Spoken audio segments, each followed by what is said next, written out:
एक बार की बात है, झज्जर के नवाब युद्ध लड़ने के लिए कई महीनों से बाहर गए थे। उनकी अनुपस्थिति में उनके छोटे भाई छोटे नवाब ही राजपाट का सारा काम संभालते थे। नवाब साहब धीरे धीरे करके शेख चिल्ली को चाहने लगे थे। उन्हें इसकी सरलता में आनंद आता था, परंतु छोटे नवाब शेख चिल्ली को पूरी तरह से बेवकूफ़ और कामचोर समझते थे। एक दिन उन्होंने भरी सभा में शेख चिल्ली को डांटा और उसका अपमान किया।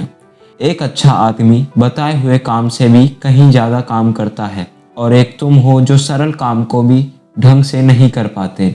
उन्होंने कहा, तुम अस्तबल में घोड़ा लेकर जाते हो पर उसे बांधना भूल जाते हो। तुम जब कोई बोझ उठाते हो तो या तो गिर जाते हो या फिर तुम्हारे पैर लड़खड़ाते हैं। तुम जो काम करते हो उसे ध्यान लगाकर क्यों नहीं करते हो। दरबार में कई सदस्यों को यह सुनकर मजा आया। इस दौरान शेख चिल्ली अपना मुंह लटकाए रहा। उसके कुछ दिनों बाद शेख चिल्ली छोटे नवाब के घर के सामने से जा रहा था, जब उसे तुरंत अंदर बुलाया गया। किसी अच्छे हकीम को बुलाकर लाओ जल्दी, बेगम काफ़ी बीमार है।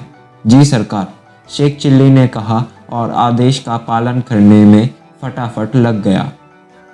थोड़ी ही देर में एक हकीम, एक कफन बनाने वाला और 2 कब्र खोदने वाले मजदूर भी वहां पहुंच गए। यह सब क्या है? छोटे नवाब ने गुस्से से पूछा। यहाँ तो कोई मरा ही नहीं है। मैंने तो सिर्फ एक हकीम को बुलाने के लिए कहा था। बाकी लोगों को कौन बुला कर लाया? मैं सरकार, शेख चिल्ली ने कहा।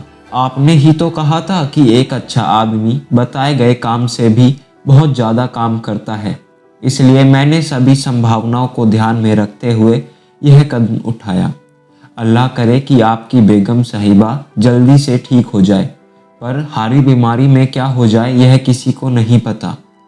छोटे नवाब राजपाट के काम में ज़्यादा रुचि नहीं लेते थे। वह अपना अधिकतर समय शिकार, शतरंज या अन्य खेलों में बिताते थे। एक दिन उन्होंने एक प्रतियोगिता रखी जिसमें सबसे बड़े झूठ बोलने वाले को विजयी घोषित किया जाना था। जीतने वाले को सोने की 1000 मुद्राएं भी मिलनी थी। कई झूठ बोलने में माहिर लोग इनाम जीतने के लिए सामने आए। एक ने कहा, सरकार, मैंने भैंसों से भी बड़ी चींटियां देखी है जो एक बार में 40 सेर दूध देती हैं। क्यों नहीं? छोटे नवाब ने कहा, यह संभव है सरकार। मैं हर रात चंद्रमा तक उड़ के जाता हूँ और सुबह होने से पहले ही उड़कर वापस आ जाता हूँ। एक अन्य झूठ बोलने वाले ने डींगे हाँकी। हो सकता है, छोटे नवाब ने कहा, हो सकता है तुम्हारे पास कोई रहस्यमय ही ताकत हो। सरकार, एक तोंद निकले मोटे आदमी ने कहा, जब से मैंने एक तरबूज के कुछ बीज निकले हैं तब से मेरे पेट में छोटे छोटे तरबूज पैदा हो रहे हैं। जब कोई तरबूज पक जाता है तो वह फूट जाता है और उससे मुझे अपना भोजन मिल जाता है। अब मुझे और कुछ खाने की ज़रूरत नहीं पड़ती है।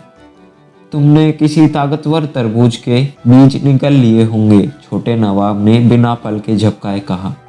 सरकार, क्या मुझे भी बोलने की इजाज़त है? शेख चिल्ली ने पूछा। जरूर, छोटे नवाब ने ताना कसते हुए कहा। तुमसे हम किन प्रतिभाशाली शब्दों की उम्मीद करें?